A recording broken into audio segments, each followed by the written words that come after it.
morning students, today we will continue with our chapter that is rural development को हम continue करेंगे। अभी तक जो हमने लास्ट क्लास में डिस्कस किया था कि रूरल डेवलपमेंट की इम्पोर्टेंस क्या है और क्या इसका स्ट्रक्चर है और कौन कौन सी चीज़ों को हमें डिस्कस करना है, ये हम अपनी प्रीवियस क्लास में डिस्कस कर चुके हैं। क्रेडिट का क्या रोल है और इसको इम्प्रूव करने के लिए कौन से institutional and non institutional sources available हैं। नेक्स्ट हमने किया था मार्केटिंग फैसिलिटीज़ जो है वो कौन कौन सी अवेलेबल है, गवर्नमेंट ने हेल्प करके कौन कौन से इसको मार्केटिंग फैसिलिटीज़ को इम्प्रूव किया है। और हमने ये भी देखा था कि वेरियस स्टेट्स में जो किस किस नाम से इसको यूज़ किया गया है ताकि जो ट्रेडर्स हैं वो मिलकर अपनी जो बार्गेनिंग पावर को वो इम्प्रूव करके अपना पर्टिकुलर प्राइस को और ज़्यादा एनहेंस कर सकते हैं और उसमें और ज़्यादा डेवलपमेंट कर सकते हैं और इन्वेस्टमेंट भी कर सकते हैं, राइट। नेक्स्ट जो हमारे पास आज का टॉपिक है students, that is diversification of agricultural activities. Diversification का मीनिंग क्या होता है कि सिर्फ और सिर्फ एग्रीकल्चर साइड ना देखकर जो उसके रिस्क हैं उनको कम करने के लिए, मोरओवर इनकम को जनरेट करने के लिए और ज़्यादा एम्प्लॉयमेंट अपॉर्चुनिटीज़ को जनरेट करने के लिए हमें एग्रीकल्चर के अलावा और भी चीज़ों की तरफ देखने की ज़रूरत है जो कि एक रूरल सेक्टर का ही पार्ट है, राइट। तो इसको आज हम स्टडी करेंगे कि डाइवर्सिफिकेशन एरियाज़ की क्यों ज़रूरत है। फर्स्ट जो सबसे इम्पॉर्टेंट हमारे सामने आता है दैट इज़, अगर हम एग्रीकल्चर के अलावा और ज़्यादा सेक्टर्स पर फोकस करते हैं, एक डाइवर्स वे में सोचते हैं, एक वाइडर अप वे में रादर हम बोल सकते हैं कि अगर हम उस पर कंसंट्रेट करते हैं तो जो लाइफ स्टॉक जो आप कह सकते हैं कि जो लाइवलीहुड का जो मेन मोटिव है हमारा वो फुलफिल होगा और जो पॉवर्टी का विशियस साइकिल है, जो बीपीएल की हम बात करते हैं कि 22% है वो कम होगा और जो एम्प्लॉयमेंट अपॉर्चुनिटीज़ हैं वो रेज होंगी एंड मोर ओवर जो प्रोडक्टिव कैपेसिटी और एफिशिएंसी है रूरल एरियाज में जो पहले से ही एग्जिस्ट करती है वो और ज़्यादा रेज हो सकती है, राइट। तो डाइवर्सिफिकेशन साइड और ज़्यादा वाइडन अप वे में, रादर हम डाइवर्स नहीं वाइडन अप वे में हम सोचने की बजाय सोचते हुए हमें ये जो बेनिफिट्स हैं मिल सकते हैं, वो बेनिफिट्स कौन कौन से हैं, that is supplementary employment opportunities generate होंगी, इनकम जैसे हमने बात की कि इनकम और ज़्यादा रेज हो सकती है और जो पॉवर्टी है हम उसको भी ओवरकम कर सकते हैं, ठीक है। पॉवर्टी को भी हम कम कर सकते हैं। ऑब्वियसली जब हमारी इनकम रेज होगी तो जो विशियस साइकिल हमारे पास पॉवर्टी का है उसको ब्रेक हो जाएगा, राइट। अब कौन कौन से डाइवर्स वे में हम अपनी प्रोडक्टिविटी या अपना फोकस डाल सकते हैं। फर्स्ट हमारे पास आता है क्रॉप की साइड, मतलब सिर्फ उसी चीज़ पर वीट राइस पर फोकस ना करके हम और ज़्यादा डाइवर्स वे में प्रोडक्शन कर सकते हैं जिसको हम बोलते हैं मल्टी क्रॉपिंग। मल्टी क्रॉपिंग का कंसेप्ट क्या है स्टूडेंट्स की, एक साइड हम दूसरी क्रॉप लगा रहे हैं, कुछ तरफ हम दूसरे सीरियल्स की प्रोडक्शन कर रहे हैं जिससे कि रूट्स के न्यूट्रिएंट्स भी बढ़ते हैं और मोर ओवर जो प्रोटीन है उसको मिलता है, बाकी जो क्रॉप्स है उसको भी मिलेगा और उसके साथ साथ उसकी प्रोडक्टिविटी भी रेज होगी, राइट।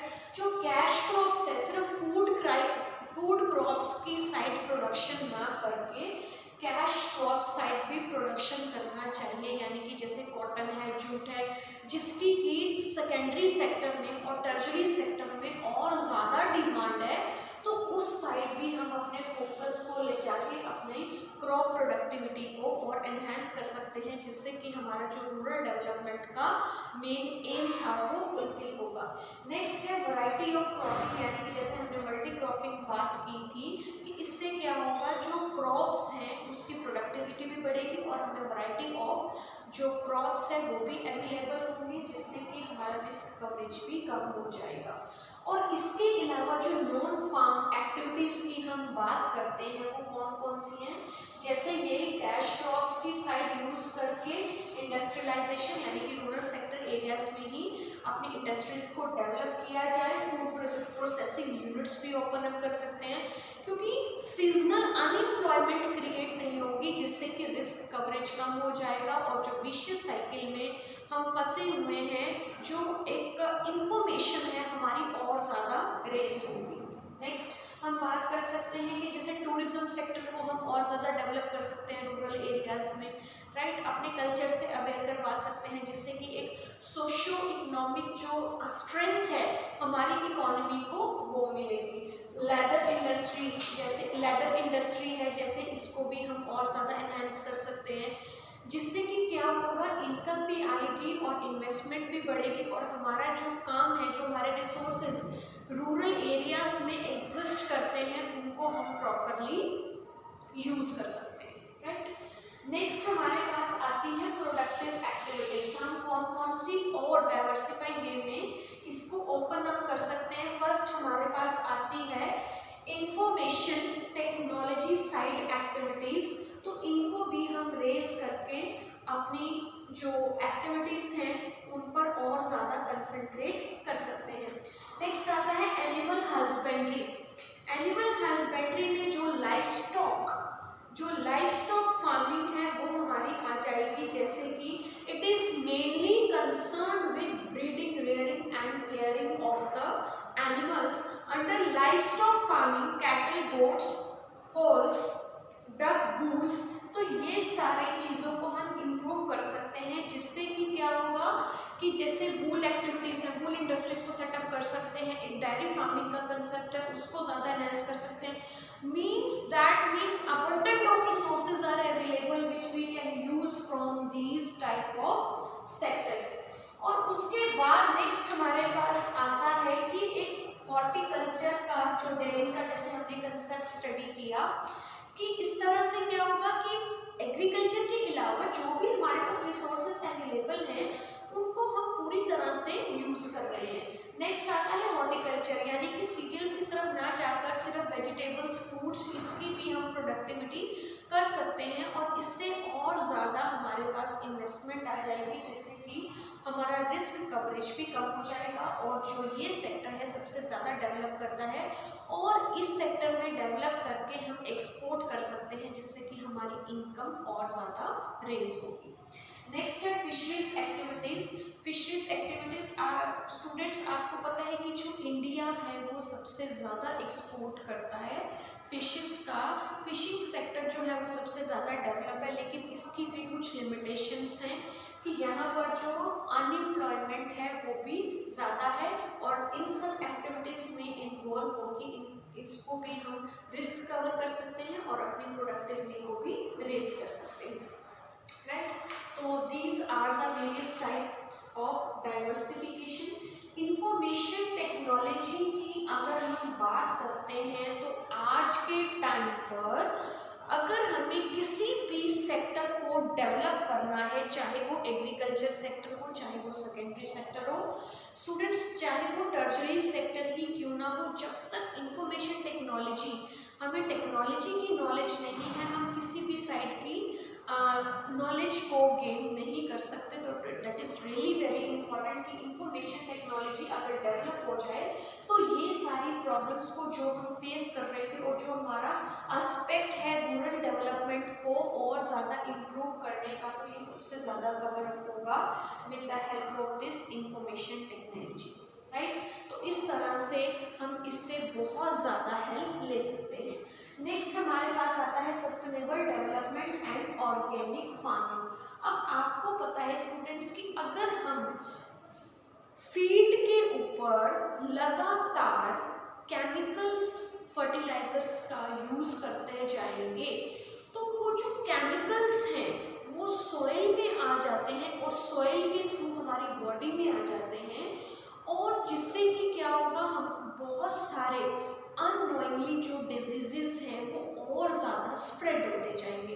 तो इसको रिकवर करने के लिए, इसको आप कह सकते हो कि सब्स्टिट्यूट करने के लिए, इन सब चीज़ों को, जो हार्मफुल इफेक्ट्स को कम करने के लिए जो हमारे पास सस्टेनेबल डेवलपमेंट का एस्पेक्ट हमारे सामने आया है, जिसको हम ऑर्गेनिक फार्मिंग के नाम से भी जानते हैं। अब ये है क्या ऑर्गेनिक फार्मिंग, इसकी डेफिनेशन को समझना आपके लिए बहुत ज़रूरी है।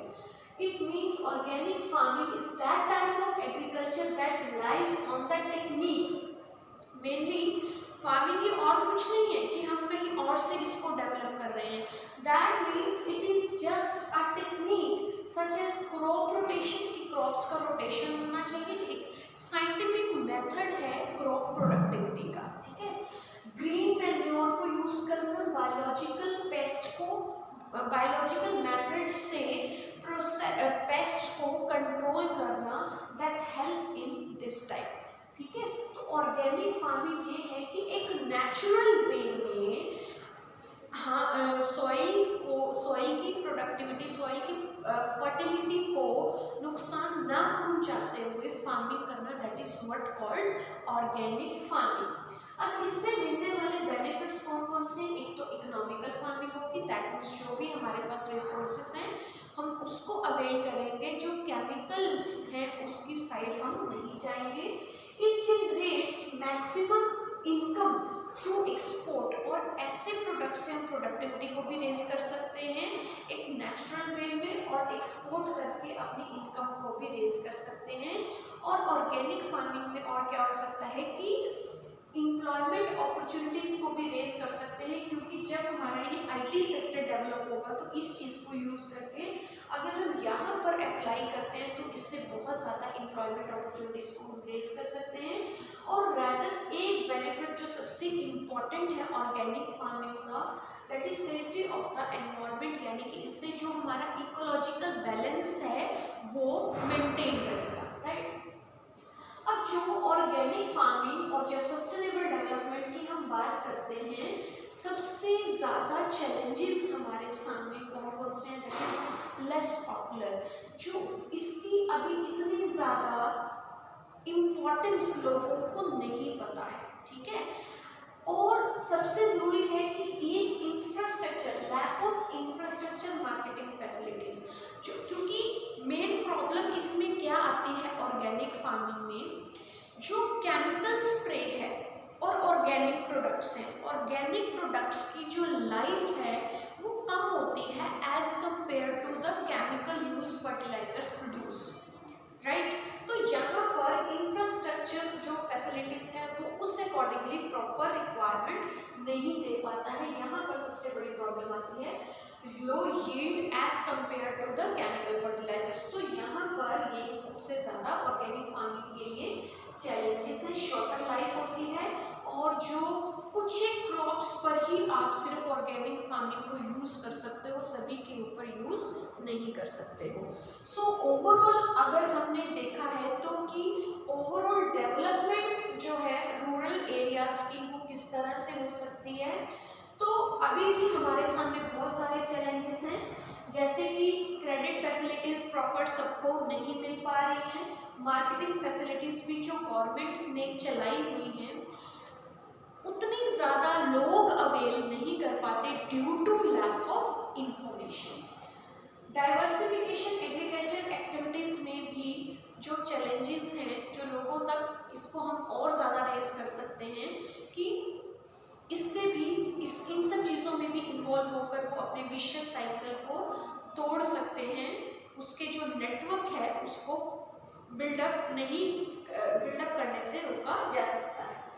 ऑर्गेनिक फार्मिंग और सस्टेनेबल डेवलपमेंट जो है दैट इज़ वेरी इम्पॉर्टेंट, कि इसको अगर हम इस सेक्टर को डेवलप करेंगे तो जो HDI का इंडेक्स है, जो हमारा मेन मोटिव होता है ग्रोथ एंड डेवलपमेंट का, उसको हम और ज़्यादा एनहांस कर सकते हैं, राइट स्टूडेंट्स।